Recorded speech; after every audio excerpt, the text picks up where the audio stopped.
Good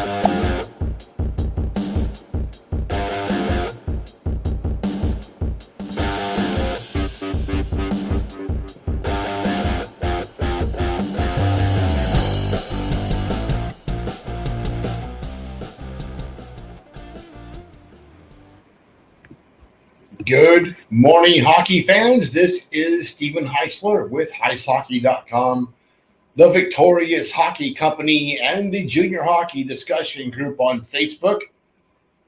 You are watching the Junior Hockey Morning Show. We are on the World Sports Broadcasting Network, WSBN.TV, Facebook, Twitter, YouTube. Hope that you are enjoying this show this morning from wherever you are. Today is Tuesday, September 19th, 2023.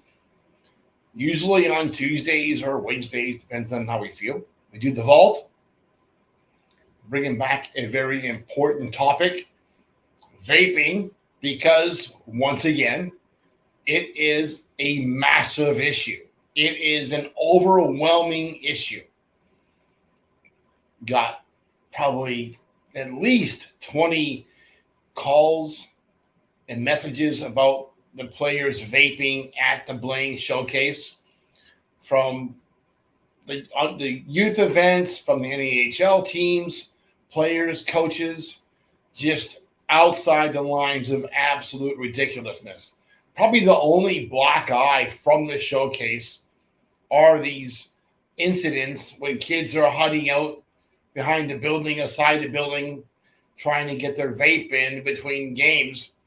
Just absolutely ludicrous that you guys cannot figure out. This is not a good idea. It's not really something a hockey player should be doing in the first place, but, you guys know better than anybody else, so let's see what happens. How did vaping become an issue for youth and junior hockey players in the first place? These young men are risking the hopes and dreams of hockey success for an instance of coolness. At least that's how it starts, right? It starts out by being cool. Well, this tastes pretty good. I like this idea. This is interesting.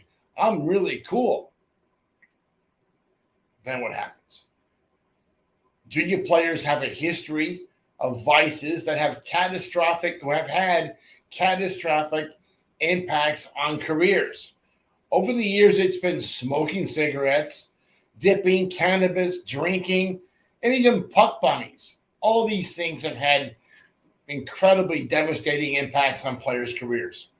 There's a lot of players that went from home to junior hockey only to get caught up in the off-ice activities and flounder their career. There are probably,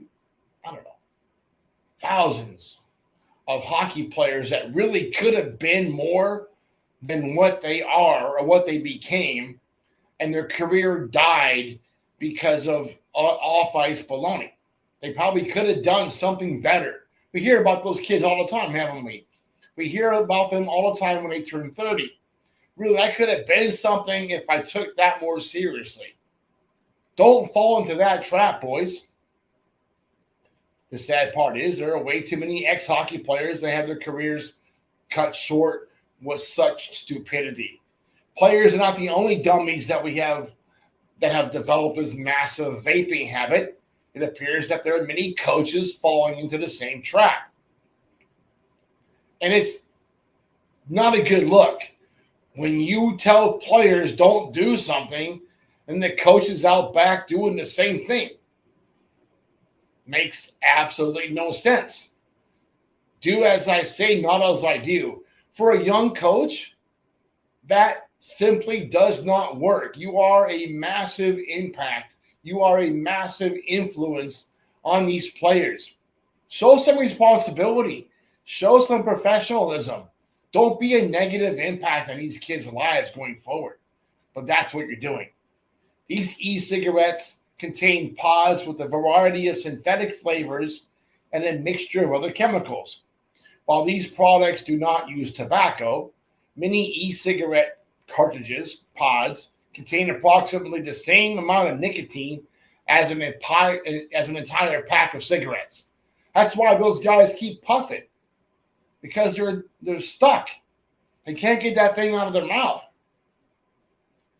The heart is an organ, the thing that makes your blood flow, that is particularly impacted by vaping. The heart, that thing keeps every young player alive. But hey, that is not the only organ being destroyed. All of these potential health risks associated with e-cigarette use can significantly impact the player's ability to perform, and coaches and parents are witnessing this across the country firsthand.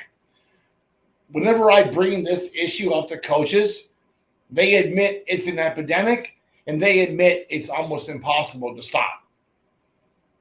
That's where we are. Nicotine-addicted players have been becoming tired faster during practice and games due to the effects that vaping is having on their lungs. Yeah, get a little crystals in your lungs. What can go wrong? You're a hockey player that has to skate all out for 45 seconds, but you're losing all your energy after 20. What's the problem here? Just stupidity.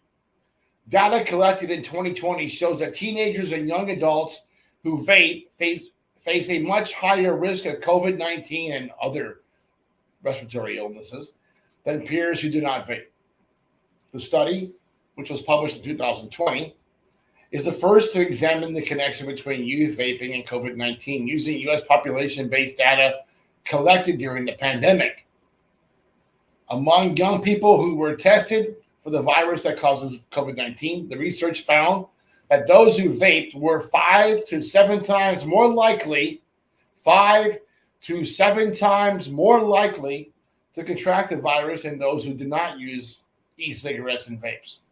Snap, maybe that's why so many players right now coming back from Blaine, all of a sudden have the flu or whatever else they're calling it these days.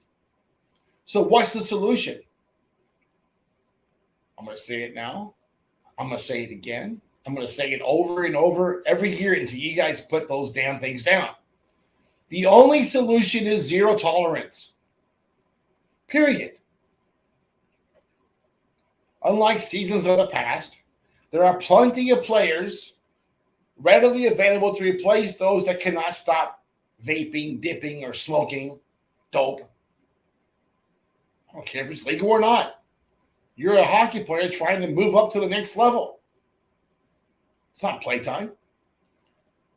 You're not at a frat house. If substances like vaping and nicotine and dope are more important than your hockey development, step aside and make way for a player that wants to make himself into a better hockey player. Maybe it's time we all start to look at vaping as what it really is. Nicotine addiction. So be it. Get yourself fixed. Get off the nicotine. Get off the little electronic pecker. That's really what it is. And move on with your life. Or get out of the game and go do that at the car wash.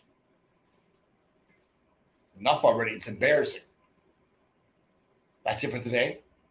Enjoy your morning coffee.